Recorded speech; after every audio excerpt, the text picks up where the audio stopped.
Hello all, welcome to the Lunar Sea Spire Cartoon Fan Podcast. This is episode 278, and today we'll be talking about the second season of Infinity Train. I'm GC13. And I'm David.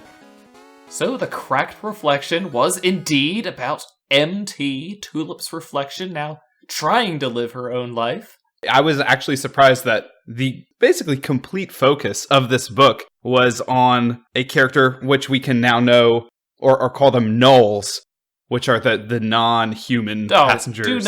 Do not call them nulls. No, nothing. Is that a bad term just because the bad people used it? Yes. Call her a denizen. I don't think she's even a denizen of the train. Like, even based on that conversation she had with Mace in the Wasteland, the Mirror World is its own thing. He was hypothesizing that the Chrome Car was created specifically so that MT would be taken aboard the train. But he's not saying that she was created by the train or anything. So without getting fully there yet, it's fascinating that already in just book 2 of this anthology series that you might initially think is about different journeys of passengers through this train that takes you through, their emotional baggage and works through it. That idea is already out the window. And we're already doing something entirely different and entirely more trippy. And it honestly, this book, by its conclusion, and really the last 4 episodes, just start getting weird with all the concepts. It kind of reminded me of my experience watching Twin Peaks, where by the end of the second season there, where you're introduced to the Red Room and everything starts getting weird. That's especially how I felt once I got to episode 9, the tape car, and I was like, man, Owen Dennis has some really, really fascinating and maybe not even fully interpretable ideas about what's going on here.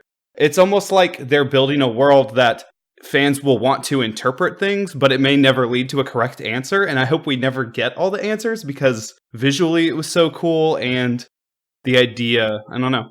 It's weird, it's cool, it's fun. The train is a much more industrial operation than I thought it would be. You saw how many people were there. At the rate they were burning through them, they're introducing a couple thousand passengers minimum every day, unless, they bunch them all up and then process them in a group and then don't do any for a little while. But still, there are a lot of passengers on this train, even if each person's only on there for a month. The fact that people's memories aren't wiped as they leave the train means there are uncountable number of people out on Earth that know about this train. I mean, this brings us into when as Steven Universe fans we were like, why don't we see the government interacting with the gems? It's like, why in Tulip's world isn't there one government official who was crappy to his kid, goes into the train, learns a lesson, maybe covertly still inside is I'm going to tell the US government about this train and we're going to break into the portal. But there seems to be a lot of people. Yeah, you figure at any given time there are tens of millions of people running around the planet who know about the train. That's bananas. I'm not sure how accurate that is. Right, and also, it's the age of the internet. People might go online and be like, hey, I'm aware, because clearly humans run into other humans, even though Tulip didn't. Well, until the end, she ran into one. Obviously, Jesse and Lake ran into a whole gang of people who've been on it for a while, but, if you run into other people and supposedly you both escape, you might go online and be like, have a forum for people that have been on the train. It just seems like not a very secret thing. I don't know if that's something we can possibly explore. It feels like a place this show could go, but I mean, most of the stories are going to take place on the train versus in the real world, Okay, now you want to know about the weird thing that I noticed. And, since this is, Lake's story, it has to do with the mirror people. So, a prime does not have a reflection unless she has a mirror component over in the mirror world, a mirror self. So when Tulip lost MT, she doesn't have a reflection anymore. But MT, when she's looking at that lake in the real world, not on the train, even in the real world, she still has her reflection.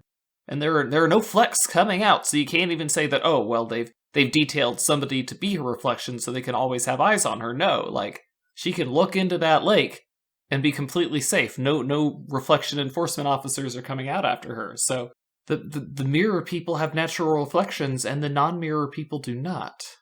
Well, I mean, yeah, I don't know. Well, obviously, Lake didn't even know. Jesse kind of questioned her when she had her own reflection inside of the train, inside some mirror. He was like, how does that work? And she's like, I don't know, don't think about it. But it is weird that, like, there's some lore piece that says if Tulip passes by a mirror, we're not going to see her reflection anymore. But does that mean something significant about Lake or not? It also bends my mind, like, I don't know what the rules are here. It's also so close to the movie Us. Like, the themes that got developed here are so much more closer to that horror movie now from 2018. And there's just so many parallels in the plight of these mirror people. But it's really weird to think that an entire dimension exists and all these laws, and the train pulled part of them, but then the train was the one that could keep her trapped. And also, why couldn't she just travel through the mirror world's mirrors and escape out of the mirror there? Because if mirrors, you can go through them in the train as cops, could you not go through mirrors in Earth if they're just dimensions? I don't know. I think Mace and Civ are the only two capable of tracking her. I think with them gone, she's in the clear. Yeah, were there only 2 cops in all of Mirror World? Those are the only 2 who have ever attacked her. I presume those are the only 2 with the ability to. They were both in the field when they died. Maybe they have something that is able to track her down. And if they both died in the field, then they weren't able to return that to HQ to let some other guys be assigned the case. Okay, I want to talk about their deaths. But first I'm going to really quickly mention, since we mentioned like the outside of the train, the wasteland. That was a pretty fascinating episode. And it also introduced the fact that there's truly not much outside the train. And it's bounded by invisible barriers that at least I remember first being introduced to in Super Mario 64 as like a video game concept, that a game can have like these invisible barriers. Actually, in that game, there was like a signpost in one of the levels that told you, hey player, there's invisible boundaries in this world. You know, obviously Lake figured that out herself, and I liked the like physics game she played with it. That was really weird too. I still don't know how to feel about her conversations with the Fleck out. That was Mace. In the wasteland entirely. I know you kind of touched on that. I don't understand, like, what exactly the moral is. Like, what that conversation they had, was it more of, like, a lore-y feeling? Was it supposed to be more for... I'm not quite sure what, like, idea or philosophy it was exploring. Like, Lake wants freedom, and we like freedom. So that seems, like, simple enough to express.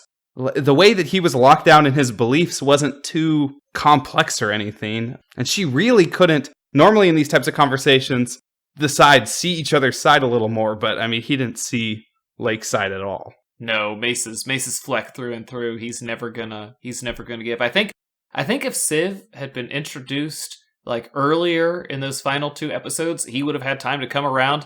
But, like, okay, it's been a long time, and he hasn't come back. He's going to be mad when he first sees her, and like there's no time for him to not hate her, so he has to die, and that realization made me sad. Yeah, and I guess it wasn't, you know, even though Lake killed one person directly, indirectly helped another person get killed, she isn't really responsible for it, or like nothing in the train and nothing in the show suggests that she should feel too guilty about it. She never actually feels too guilty about it anyway. She looks like mildly disturbed after she rams one onto a wheel. She feared for her life. I guess Infinity Train is all for self-defense killing.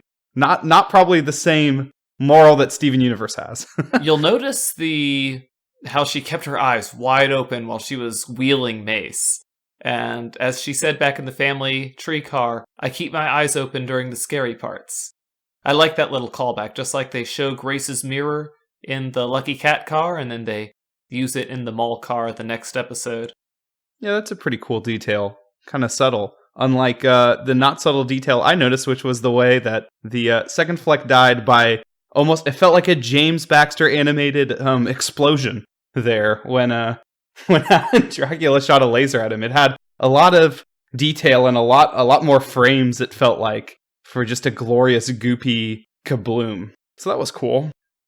So, what is it with the TV that I want to watch right now being so depressing? We have Steven Universe Future taking Steven into a point where he desperately needs therapy and is just completely adamant that he's fine. And then we have this one with MT being taken to... I mean, let's face it, losing Atticus was really hard in book 1, but that's a whole different kind of dread from what they subject MT to, especially in the mall car. Like, I did not enjoy the mall car at all. Why do you make me feel these feelings, Infinity Train?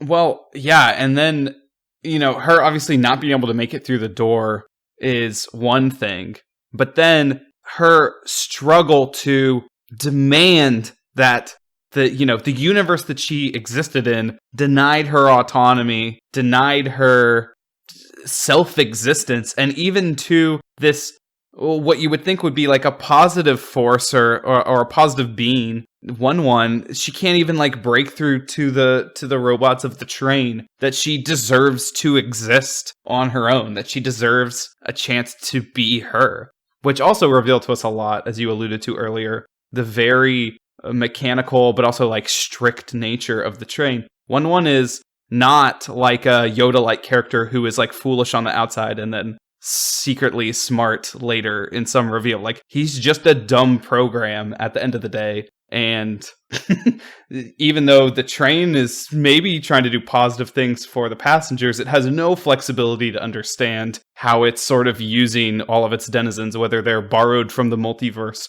or generated by the train.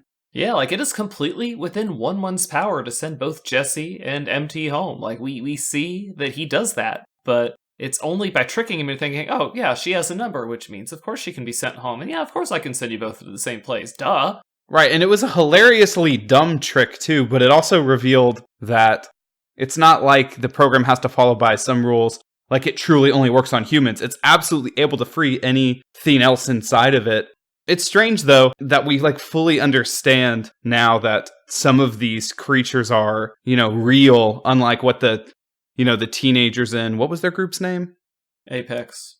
The Apex gang, thought that they purely didn't exist, which obviously goes against how Lake feels about herself. But yet, the finale of book 1 was all about how the world isn't real inside the train, and you shouldn't try to hold on to a fake fantasy, and you should move on with your problems. So I don't know how to bring those two ideas together, or maybe they're separate and supposed to be conflicting in these books. But like the first season says, don't. Well, even the first season, though, had that kind of conflict, I guess, because Tulip had very real friends and partners within the train. And we celebrated bringing Atticus back. Right. I mean, the difference, again, it's the same thing. Amelia was trying to bring back someone who was already dead. She was trying to recreate him from memory so she could be with a facsimile of him, whereas Tulip was able to bring back Atticus, like the real Atticus. Take the same body and put the same like program of it's supposed to be a corgi, not a gome, back onto that thing. Boom, same Atticus, back good as new. But see, also a moral of that, is accept reality for what it is, right? But that's not quite what happens here in MT/Lake's story. She has a reality that she wants to redefine, and it goes against a culture and rule book and law in two places, because she both has to go against mirror law, and she has to go against the idea of like, even though the train has these rules and has expectations, and even if I like how I met some of those expectations, I still want something different. Yeah. Well, Mace is really the one who planted the idea in her head that she had to leave the train. She could have, if she had slipped the flex for good, she could have gone on and, she would have missed Jesse, but she would have been able to be okay living on the train. I mean, it's probably actually bigger than the real world now that I think about it. It is infinite. It's definitely way better than the mirror world, which is basically a totalitarian hell where she is expected to have no self-identity, and for no discernible to us as of season 2 reason. I also, the mission of the train was sort of questioned by MT as well. Like, even though it's mostly a just cause, she kind of called out to One that for like the woman with the iguana story, the iguana dying, it wasn't the kid, it was the mother, right? I thought it was the kid. The kid had the iguana for one day and got so sad that she had to go onto the train. Right, like, what did that mean? That grief is weird to, like, possibly trap a kid for a really long time on the train, right? Like, kids can deal with all sorts of problems. You know, why does whoever created this train thought that they knew what was good or not for people, right? And even though so far it seems to be accurate. Wasn't that kid's number in the 80s? I mean, Jesse was betraying himself and betraying his brother, and he started with, what, 31? Yeah, I mean, the numbers, it's weird that, like, you can get on the train with a really low number. Like, there's not quite a threshold. We don't really know how people stumble upon it either. Like, Tulip made a very intentional choice. I mean, she got on a train, but she was actually trying to leave her life. We don't see how other people do that. Amelia also chose specifically to get onto a train. But some of these people look like straight up kidnapped or something. Like, they're not in a scenario where they were trying to escape life. They just made a choice that the train thinks is bad, or experience something that the train thinks needs to be worked through. Like Jesse's lunch lady. Exactly. Yeah, Jesse's lunch lady, definitely that lady that MT saw early on in the train. But once we kind of got the reveal in the tape car of how the train processes people, I have so many questions, and it's so weird. I mean, we have like this concept of time now. I mean, we already, had maybe an inkling that time flows differently in the train. That's a typical trope of sci-fi or fantasy, right? I think no, they said that it's normal, like 1 month in the train, 1 month in the real world. But how long do people get processed? It seems like people... Okay, first of all, let me get this concept right. So they have the tape. We see the white room where tapes are coming out of people's heads where they're buried. But it seems like first the train is actually identifying that something went wrong. And then when they get the person, that's the first area where they get processed. And only people, that wasn't like some sort of parallel to everyone in the world being constantly monitored, right? Because Jesse only appeared there, he wasn't there the whole time. They came back into that room and Jesse had been put there because he came back onto the train. So that's not just the general monitoring station in some trippy way. They bring passengers on, shove them in the ground, get tapes of their memories to come out, which I don't exactly know why they need to do that, because seemingly they already have footage, or somehow they're monitoring what people are doing. Hey, you were the one asking for deep lore about learning more about what the train is and does, so you got your wish. Oh, I know. They went way deeper than I thought they would, but it also introduces so many other snags, because that room is weird. And also, though, the tape-based technology definitely makes it feel like something that has only existed. Whoever created this was in somewhere between the 50s through 80s, with tape technology being the predominant way to do things. Okay, but bear with me. I have a question about the tape car, and it's about something 1-1 says in his little video as they're first entering it. And he says that, fun fact, the tape car is the only car on the train where the universe is projected on the outside. Do you have any idea what he means by that? Because I can't wrap my head around it yet.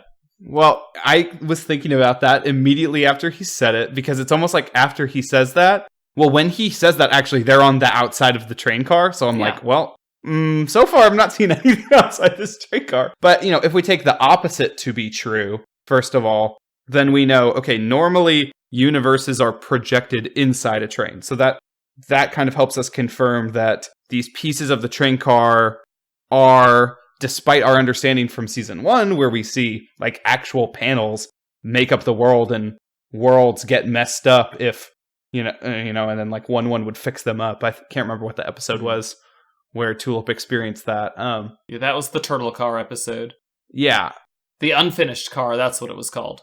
But so here, maybe we're getting the idea that maybe those panels and that warping are still connected to real universes somehow. But I don't know quite what it means to be on the outside. Maybe that's just one of those trippy statements that you can't exactly understand. I mean, it could be it is the one projecting the wasteland that the train is running through in the first place. That's all I have. Right, maybe that is the car, that is the core car then, that is creating the experience of the wasteland and the rest of the trains. And then that's why on the inside it's mostly blank and has... Well, I don't know what to call these new creatures. We don't have names for these roaming robots, do we? He called them his attendants, didn't he? Oh, just attendance? Yeah, just he didn't give them any specific name. I don't know. People seem to be processed for a long time. That's weird, because that means Tulip's parents must have been wondering where she was for a very long time. Same thing with Jesse's brother. Yeah, Tulip was on the train for 4 or 5 months. Yeah, which is crazy, because that means also that those kids, part of the Apex, have been missing, are going to be missing for years and years, which is terrible. Yeah. They must not have people they love in the real world to want to get out. I mean, I was going to say, that's good for their parents then. Save them the Oh, trouble. no, parents still love their kids. Even, I mean, when did those kids, what were the numbers of those kids when they got on anyway? Like, were they really that bad? But now they've become worse because they were put in an environment where that enabled their behavior. And also, 1-1 didn't do anything to correct. Well, did they say that 1-1 tried to correct the conductor? Like, because all they needed to be told was, hey, that other conductor is this human, and also that lady could have been like, hey guys, it's me. I wasn't the conductor. This is a video telling you that. Okay, bye. That would have helped, instead of them forming a little cult around it. Apex is just an awful group of awful people, and they're basically taking their worship of Amelia as an excuse to do whatever the heck they want, and there is, at that point, no way you can convince somebody that actually you're not supposed to be being evil to other people. You just have to hope that they grow a conscience at some point. Yeah. If we do, well, we're going to have a book 3. I hope. The Apex has to come back again. I feel like there's much more, like if they're going to get nefarious, if they really want to seek power, and if we want to get even more answers about the train, I think those two stories could be intertwined, because they can break the rules of the universe a little bit and, try to abuse the train more. They already have no feelings towards Knowles, so. I mean, I guess that would be interesting. You have a kid who joins and then leaves Apex. I don't know. I'd rather never see them again, but I just have a feeling we will. I mean, remember, in the Lucky Cat car, the cat said, "This isn't over, Grace." So those two have to collide again. I love your absolute refusal to want to see, like, if a cartoon has toxic characters in it, it's like, no, what? I don't care about seeing them again. I don't need this. I'm going back to Summer Camp Island. There's toxic characters in that show. What are you talking about? Susie's the best. They're cute. That's the difference. I love Susie. She is the greatest, and I will hug her and protect her forever. You meanie. Yeah, they also use words like that to describe their jerks. No, you haven't seen the episodes that humanize Susie. She really is quite squishy on the inside. Well, see, you just haven't seen the episodes that humanize all the Apex characters and their horrible backstories that made them. Well, Susie was cool before she was human. The Apex were just awful. That's the difference. They're just awful people. Well, I don't know. The train thought that they were redeemable. Everyone makes mistakes, David. Also, on that topic, though, thinking through how effective the train is with passengers, I feel like it's really not built to specifically teach people lessons. Like, Tulip and Jesse happen to learn lessons. Jesse especially got paired up with, like, a thing that was completely... I mean, MT was completely breaking the rules about how you should help someone anyway. I don't know. And it also doesn't seem like the denizens are aware of their mission in the first place. Like, MT knows because of Tulip's journey, but, like, in general, does that toad that was going to get kicked have any idea that he's part of some scheme to improve humans' lives? It doesn't seem like a well-coordinated operation, and it definitely is failing tons of people. Well, I don't know. If you look at the kind of cars they ended up in, Jesse ended up in a lot of cars where he had to deal with bad people who were trying to take advantage of him. Whereas Tulip, for the most part, got rather non-confrontational cars. Her problem was mostly about accepting something. Whereas Jesse has to learn how to stand up to bad people. It almost makes the Apex characters designed by the train as well. That's some food for thought right there. Yeah, they may not want anything to do with those lessons, but they played their part well. I mean, they got his number down from 4 to 0. So with that said, I guess Apex did serve a good purpose. Good on you guys. Don't want to see you again. Anyway, guys, join us next week on our next podcast episode. Until then, I'm GC13. And I'm David. Don't forget to leave us a review on Apple Podcasts or a like on YouTube. Later, everybody.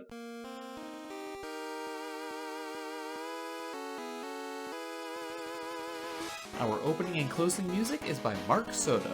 For more cartoon-related content, please visit lunarceasefire.com.